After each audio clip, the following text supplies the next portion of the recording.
ایک بندہ red light area میں بیٹھا، ٹھیک ہے، ریڈ لائٹ ایریا کا امیج کو اچھا تو نہیں ہے، ٹھیک ہے، آپ مجھے کہیں جی کہ وہاں پر یا کسی اور کو بھی کہیں تو کہیں گے وہ فاطمہ تم کہاں جا رہی ہو، وہاں جا رہی ہو، تمہیں شرم آتی ہے؟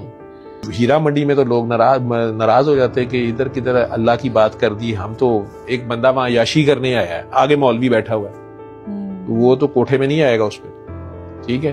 اب وہاں پہ بابا ان کے لیے ایک ہمراہ سائڈ پروگرام ہو جاتا تھا کہ خیر اب بابا بھی کوئی پونٹ ہے، اور بابا کی بھی عجیب بات ہے، کہتا کاکی تاڑو، ان کے لیے تو کاکی ایک جسم کا نام تھا، تھرکتے ہوئے جسم کا، اینگلز کا، کیا اسے آپ لوگ کہتے ہیں، لا حول ولا قوت استغفر اللہ۔ وہاں ہیرا منڈی میں شاہی محلہ، میں اسے کہتا ہوں شاہی محلے میں تو تبلیغی جماعت بھی نہیں جاتی تھی، نہ جماعت اسلامی جاتی تھی، ادھر کس نے جانا تھا؟ اس گٹر کو صاف کرنے کے لیے کسی جمع دار نے تو اترنا تھا۔ ارے واہ، ارے واہ۔ تو ہیرا منڈی میں کوئی جوہری جائے گا نا، کوئلوں کی دلالی میں منہ کالا تو ہوتا ہے بالکل، لیکن کوئلے کی کان میں سے ہیرا نکلتا ہے۔ اس پیغام شفا سے میں خود شفا یاب ہوا اور آج زندہ بیٹھا ہوں اپنے بیوی بچوں کے ساتھ۔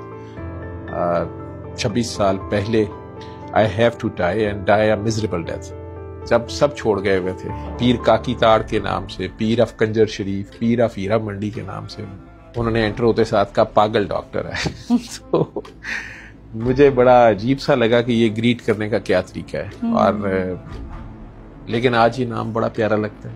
وہ ترلا ہے، منت ہے، کوئی بتا دے، اور میری ہیرا منڈی کی سونی سونی کاکیاں شاہی محلے کی بتاتی ہیں تو شفا ہو جاتی ہے، تو کاکا سونا ہے تو کیوں نہیں شفا ہوگی؟ تو میں تھوڑا سا اس پہ بھی حیران ہوا کہ اچھا ایک طرف موسیقی دھمال کاکی اور ایک طرف سورہ رحمان کہہ رہے ہیں، لیکن اب وہ سورہ رحمان بتاتے تھے، فالج والوں کو قصیدہ بردہ شریف قاری خوشی محمد کی آواز میں، باقی سب کو سورہ رحمان تھی۔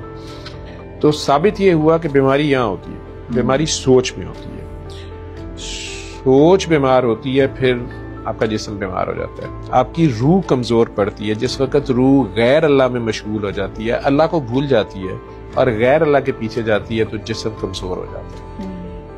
اس زمانے میں if you look back، آپ کو کس سے نفرت تھی یا کس سے ہوئی تھی جس کی وجہ سے you think کہ آپ کو ایڈز ہوا؟ غرور میں جا رہا تھا۔ آج بھی میں اگر سوچوں، میں اتنا نیک تو نہیں ہوں، لیکن میرا ذاتی خیال ہے کہ میں اپنی دعا میں پھنسا ہوا تھا۔ وہ جو میں اس کو کہتا تھا نا کہ مجھے بتا شفا کہاں ہے، وہ بتا کہاں ہے، اگر میں اتنا بری طرح نہ پھنستا نا تو میں اس میسج کو اس طرح نہ لیتا۔ میں بھی ڈاکٹر بن کے تو پھر یہی کہتا، او ہو ٹھیک ہے، قرآن سارا شفا ہے، مطلب ہے اس پہ عمل کرو نا، یہ ہدایت کی کتاب ہے، یہ ہے وہ ہے فلاں ہے۔